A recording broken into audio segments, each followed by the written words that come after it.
හිටපු ජනාධිපතිවරුන්ගේ සහ ඇමතිවරුන්ගේ മന്ത്രിවරුන්ගේ සල්ලි ටික එකතු කෙරුවොත් ලංකාවේ හාමුදුරුවරුන්ගේ සල්ලි ටික එකහු කෙරුවොත්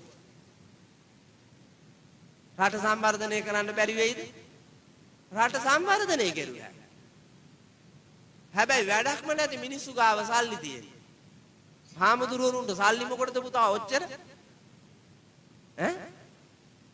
අක්කර දාස් ගානක වස්තුව වළඳ රජවරු ලියලා දීලා සුවසේ සැපසේ සිව්පසේ යැපෙමින් චරත භික්ඛවේ චාරිකම් බහුජන හිතාය බහුජන සුඛාය අත්තාය හිතාය සුඛාය දේව මනුස්සාය.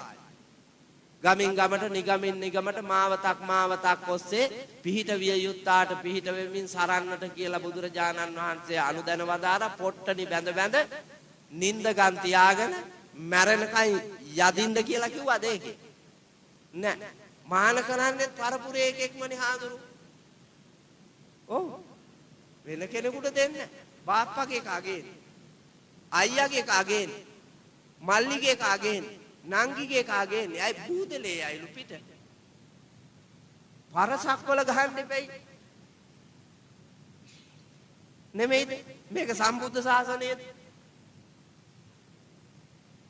මෙහෙම අයට නිවන් හැදෙනවා මේකද ලෝකේ මේකද බුදුහාමුදුරුවෝ පෙන්වන්නේ මේකද ඇත්ත මේකද සත්‍ය මේ අපි යන්නේ බොරුවක් අස්සේ නේද මේ අපි යන්නේ වංචාව හොරකම මුලාව ඔස්සේ එහෙනම් ඇත්ත ඇති සැටියෙන් බලන්න ඒ නිසා බුදුහාමුදුරුවෝ අනුදැන වදාලා සත්‍යං හවේ සාදු සරං රසාන රසවත් වූ ජීවිතයක් ගෙවන්න නම් සත්‍යවාදී වෙන්න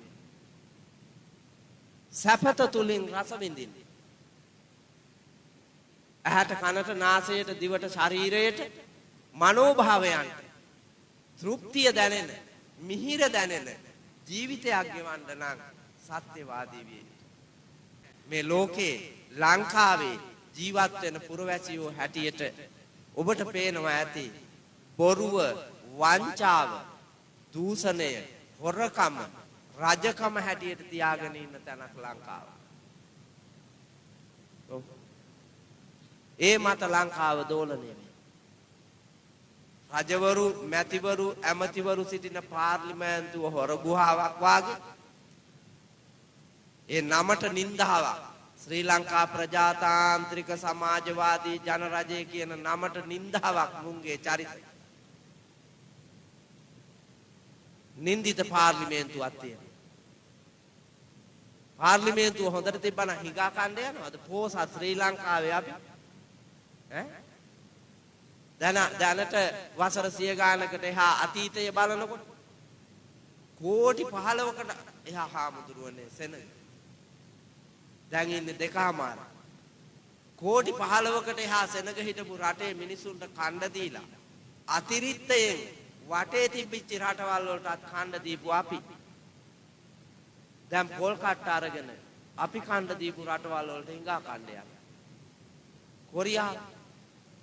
කොරියාවේ අවුරුදු 95ක අප්පච්චි කෙනෙක් මට කිව්වේ ඒ උන්දාගේ තරුණ කාලේ ජෝන් පාකර් ජනාධිපතිතුමා කොරියාව නිර්මාණය කරන්න කලින් ඕසත් ඉසව්වක් කරා විද්‍යාත්මක ගමනක කොරියාව තියන්න කලින් සම්වර්ධනයේහි පිහිටුවන්නට කලින් හිඟා කාපු ජරා වලක් වගේ තිබ්බ කොරියාව විඳපු දුක් කෙවුන්දලා කිව්වා ලංකාවෙන් හාල් ගන්න නැතුව හුණුසාල් ගත්තලු අපේ රටේ හොඳ හාල් ගන්න සල්ලි නැහැ හුණුසාල් අරන් ගිහින් අපේ හඳුන්නේ නිවිති කොළ වාගේ කොළ జాතියක් තියෙනවා ඒ කොළ මුට්ටියක් අල්ලා පුරෝලා අර අපෙන් ගෙනියන හුණුසාල් අහුරු දෙකක් දාලා කැඳ එකක් හදාගත්තාම මුළු දවසට මේ කැඳ ටිකලු දැන් අදටත් අපි කියනවා නේද දුප්පත් අහීපාත කිසිදු අධ්‍යාපනයක් නැති ප්‍රාථමික පවුල් ඉන්න තැනක් දැක්කම කොරියාව වගේ කියලා.